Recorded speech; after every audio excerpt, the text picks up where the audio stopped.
এই যে বার্ন হয়ে আছে এটাকে আমরা রিমুভ করার চেষ্টা করব বা বিচ্ছিন্ন করার চেষ্টা করব। তো এর ফার্স্ট কিছু সলিউশন আছে। যে সমস্যা ছিল ওইটা নাই, এইখানে কিছু লাইনিং আছে যেটা আগেও ছিল, মূলত গ্লাসের এই সাইড থেকে প্রবলেমের কারণে এটা লাইন আসছে। আর এইটা লাইন বেসিক না জানলে তো কোনো কাজ করা সম্ভব না। কোনো কাজ করার আগে আপনাকে বেসিক জানতে হবে। বেসিক না জানলে আপনি কোথায় ঘাটবেন, কোথায় হাত দেবেন, কি নষ্ট করবেন।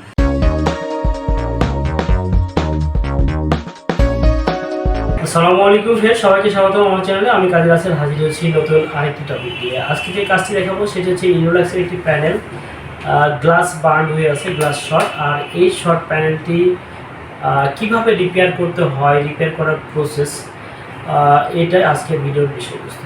তো আমার পাশে আছে এই ব্যাচের ছাত্র, একজন আছে ইন্ডিয়া থেকে দাদা, আর স্থানীয় সব আমাদের এলাকার এবং বাংলাদেশের। তো ফ্রেন্ড, আমরা দেখে নিব ইনোলাক্স কোম্পানির প্যানেল পুরোপুরি শর্ট হওয়ার পরে কিভাবে এটাকে রিপেয়ার করা যায়, গ্লাস শর্ট হওয়ার পরে। তো আজকে আমরা প্র্যাকটিক্যালি দেখাবো কিভাবে গ্লাস কাটিং করতে হয়, গ্লাস যদি শর্ট থাকে ছবির ইফেক্ট কী হতে পারে সেটা নিয়ে বিস্তারিত। তো চলুন কথা নয়, প্রবলেমটি দেখি এবং সমাধানগুলো নিয়ে বিস্তারিত আলোচনা করব। 24 ইঞ্চি ইনোলাক্স কোম্পানির একটি প্যানেল। আর সমস্যাটি হচ্ছে ছবিটা একদম হোয়াইট স্ক্রিন হয়ে আছে, ছবির মধ্যে কালার যে পজিশনটা এটা নাই। আর সাইডে কিছু বার আছে, সাইডের বারটা আসলে ইয়ে থেকে আসে, গ্লাস থেকে। আর যে সাদা হয়ে আছে স্ক্রিনটি, এটা হচ্ছে এর সমস্যা।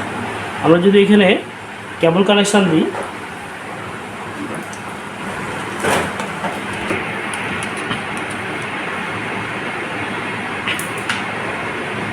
কেবল কানেকশন দিলে আমরা ছবি দেখতে পাবো।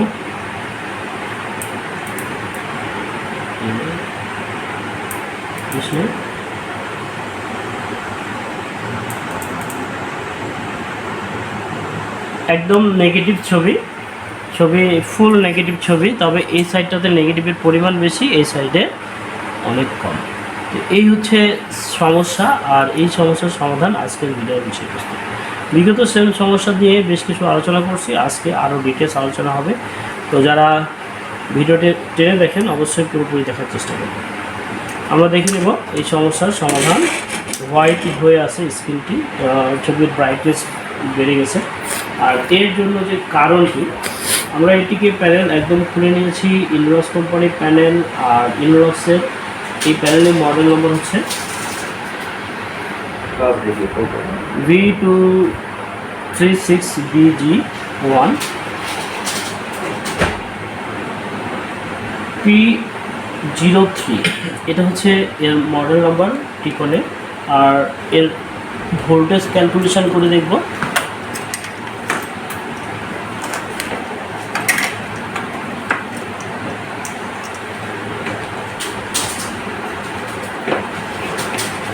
ডিসি টু ডিসি আইসির অল ভোল্টেজ ওকে থাকবেই, কারণ এখানে আমরা দেখতে পাচ্ছি যে স্ক্রিনের ছবি আছে।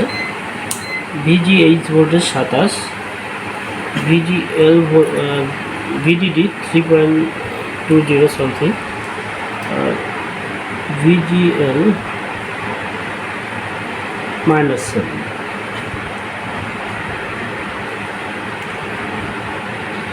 VGH PND voltage 3.3 voltage, gamma voltage perfect আছে, কোনো সমস্যা নেই। অল ভোল্টেজ ওকে টিকনে আমরা জাস্টিফাই করে দেখছি।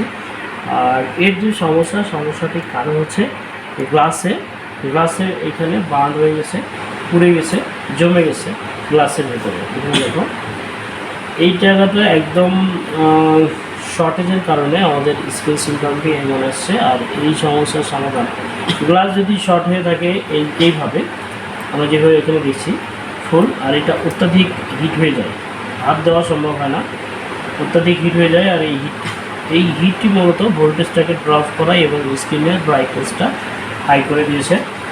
আর এইটার সমাধান হিসেবে আমরা ফার্স্টে যে দেখতে পারি, এটা হচ্ছে সিওজি প্যানেল।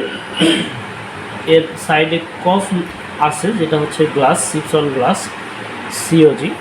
তো এই সিওজি প্যানেলগুলোর গেট সাপ্লাই ওয়ান সাইড হয়, আর আদার সাইডে লাইনগুলো শুধু ভিজিএন আর হচ্ছে কয়েকটা লাইন এখানে ইনপুট করছেন, আর এইখানে মূলত শর্টটা হয়েছে।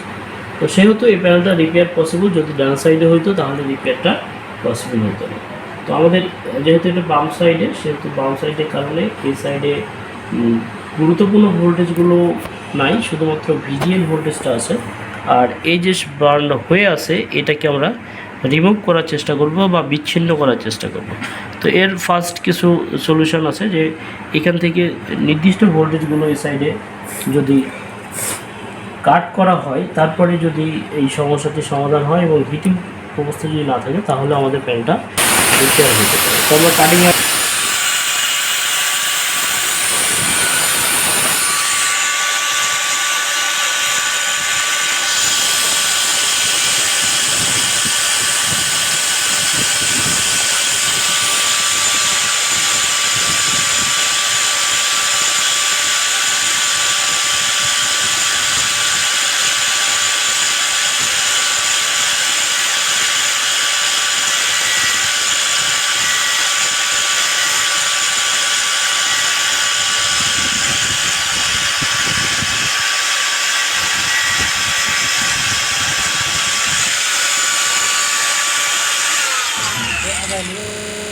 আমরা এখানে গ্লাস যে পজিশনে শর্টটি ছিল, এই শর্টটিকে রিমুভ করার জন্য এখান থেকে সাইড দিয়ে নির্দিষ্ট শর্টের জায়গা অনুমান করছি। অতিরিক্ত করা ঠিক হবে না, তাই যতটুকু প্রবলেম ততটুকু করার চেষ্টা করছি।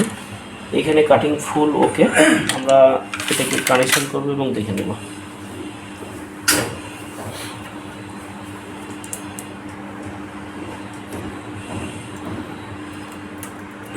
স্ট্যান্ড বাই প্লিজ করো।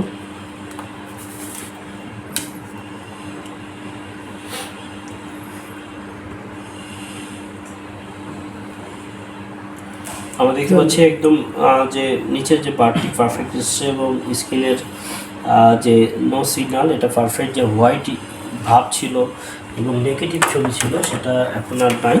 আমরা এখানে কেবল কানেকশন করবো এবং দেখে নেব। আমরা দেখতে পাচ্ছি একদম পারফেক্ট ছবি,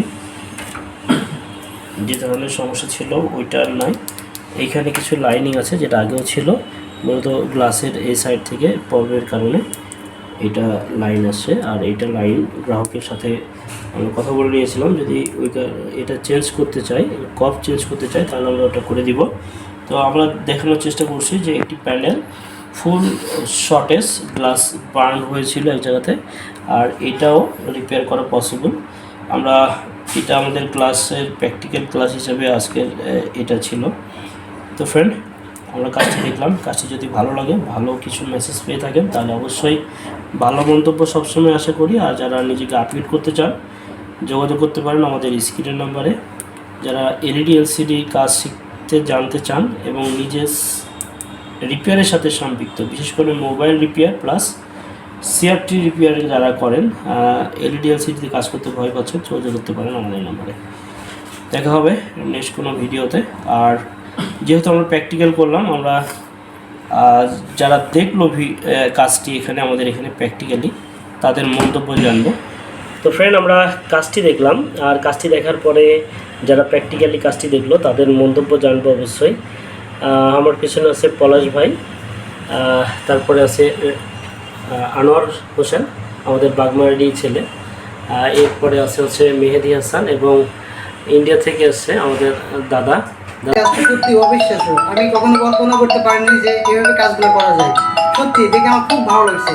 এখানে প্র্যাকটিক্যালি এবং থিওরি যেভাবে পড়ানো হয়, বেসিকটা যেভাবে বোঝানো হয়, আসলে বেসিক না জানলে তো কোনো কাজ করা সম্ভব না। কোনো কাজ করার আগে আপনাকে বেসিক জানতে হবে। বেসিক না জানলে আপনি কোথায় ঘাটবেন, কোথায় হাত দেবেন, কী নষ্ট করবেন।